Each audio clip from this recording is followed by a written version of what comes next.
10 نەفەر هەیە مزگەنی بەهەشتیان پێدراوە 6یان لەسەر دەستی ئیمامی ئەبوبەکر موسڵمان بوون ڕەزای خوای نەبێت. بەڵام ئێمە چیمان کردووە؟ بیلالی حەبەشی ڕەزای خوای لێبێ بە گەرمای نیوەڕۆ لە شاری مەککە بەو گەرمایە ئەمە قوربانیە بۆ دین.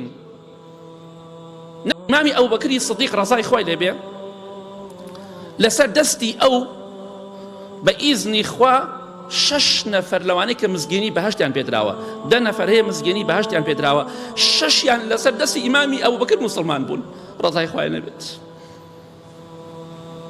بەڵام ئێمە چیمان کردووە؟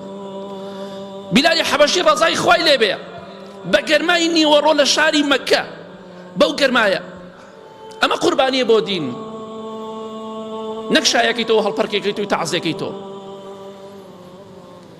بەردی گەوریانە خسەبان سکی زۆر گەرم بوو لەناو ئەو لمەڕایانە خست پشتی داخە بوو بەردی گەوریان دەخسەبان سکی دەیان واز لێ نەهێنین حتا وازە دینەکەی محەممەد نەهێنی صلی الله عليه وسلم. ئەوش دەیفەرموو ئەحەد ئەحەد ئەڵڵای من تاک و تەنهایە و شەریکی بۆ بڕیار نادەم. ئەوانە ئەوە خزمەتی دینیان کرد، ڕۆحی خۆیان لە پێناو خوا کردە قوربانی. بەڵام ئێمە ئامادەنین نوێژەکانمان بەجوانی بکەین، ئامادەنین خۆمان ماندووکەین بۆ قیامەتی خۆمان. زۆربەمان سوێن بەخوا بووینەتە بارێک بەسەر ئەم ئیسلامێشە. سەحابە ڕەزای خوایان لێبێ و دوای سەحابە تابعین و خواناسان ئەوەندە دینی خوایان لە دڵی خەڵکا شیرین نەکرد، خەڵک حەزی بە دینداری بوو. زۆربەی خەڵکی کە موسڵمان نەبوو لە سەردەمی پێغەمبەری خوادا صلی الله عليه وسلم، لە سەردەمی سەحابە و تابعین و خواناساندا بەهۆی زەربە شمشێرەوە نەوهەمووی زەربی شمشێر نەبوو، زۆر جار بەهۆی ڕەوشت و ئەخلاقی جوانی ئەوانە بوو.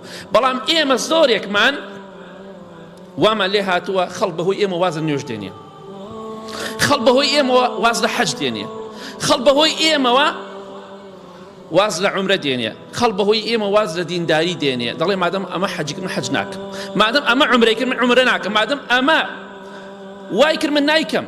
بووینەتە بارێک بەسەر ئەو ئیسلامەوە، بووینەتە هۆکارێک بۆ ناشرینکردنی ئەو ئیسلامە. نە نوێژەکانمان کاریگەری بەسەرمان هەیە، نە حەج، نە عومرە، نە ئەو ژیانەی کە ڕۆژانە سەرفیەکەین، نە قورئان خوێندن، نە ڕۆژی ڕەمەزان نامان گۆڕێ. لە بازاڕە مرۆڤێکی لە مزگەوتدا مرۆڤێترین، لە بازاڕە دەڵێ هەر خۆمان نەناسی واندێکمان، غەش و خیانەت و درۆ فڕۆفێڵ. بۆی لە ڕۆژی قیامەتە چیمان کردو بە قیامەتی خۆمان؟ چیمان کردو بۆی ئەو خەڵکە موسڵمان بێ، ئەو خەڵکە ئیسلام لە دڵیدا شیرین بێت، نەک لە خەڵکی لە ئیسلام ڕاکە بەهۆی ئێمەوە. خواناسان ئیسلامیان لە دڵی خەڵکا شیرین نەکرد و خەڵک باوەشێ کرد بە ئیسلامە، بەڵام ئێمە ئیمان زەعیف و خراپ وامان لێ کردووە خەڵکی لە ئیسلام ڕاکە لە دەستمان، چونکە دینی خوامان تەطبیق نەکردووە.